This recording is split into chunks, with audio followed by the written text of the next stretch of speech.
Google's review snippet policy requires disclosing when a review was incentivized, when a business paid for it, or gave something back in return. Schema.org's entire review vocabulary, the whole set of properties built to describe a review in structured data, has no field built to carry that disclosure.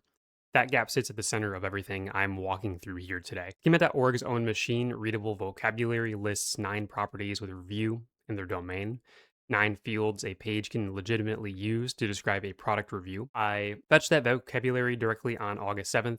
Not one of the 9, 0, can record that the review has incentivized. Search that vocabulary for the word incentive, and you land on 6 real hits.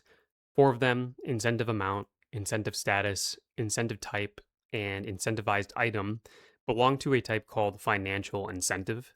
2 more, incentive compensation and incentives, belong to job posting. Every one is a genuine property and everyone belongs to the wrong type. The move that catches this is checking a property's actual domain, the type that owns it, instead of trusting its name.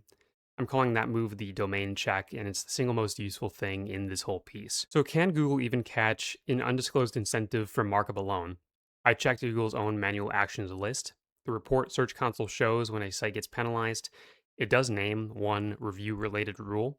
Reviews written or provided by the business itself must be customer, independent, and unpaid editorial reviews. That rule polices who wrote the review. It says nothing about whether an incentive was disclosed, and no sibling category names that violation at all. So, whether Google's enforcement can catch that specific gap from markup alone stays inference on my part and never a confirmed capability. Whichever platform or program paid for the review, its own incentive terms sit outside anything I can check. At half is this is reasoning, not measurement, and I want to say that plainly.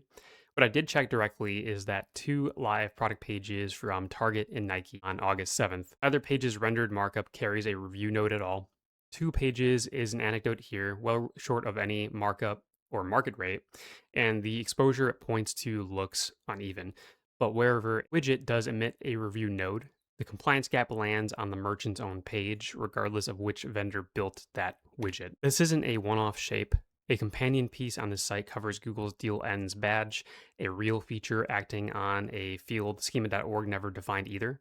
Same shape, different field. Google feature ships treats a property as though it already exists, and schema.org's own vocabulary never actually grew that property. This is the check to actually run. Open one of your own product pages, view its rendered source, and read every property inside the review or aggregate rating node your own widget emits. For any property name that looks promising, I would run the domain check before you trust it.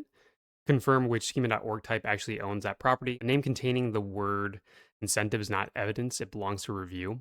4 of the real matches sit on financial incentive and 2 more sit on job posting. The verdict comes down to 2 real options and neither one is a fix. None of schema.org's 9 review properties can carry an incentivized disclosure, so adding a field never gets a merchant compliant on its own. You can leave the review out of structured data, or you can bury the disclosure in text no parser reads. The full write-up is on my website, but I would love to know what you found when you check your own review markup.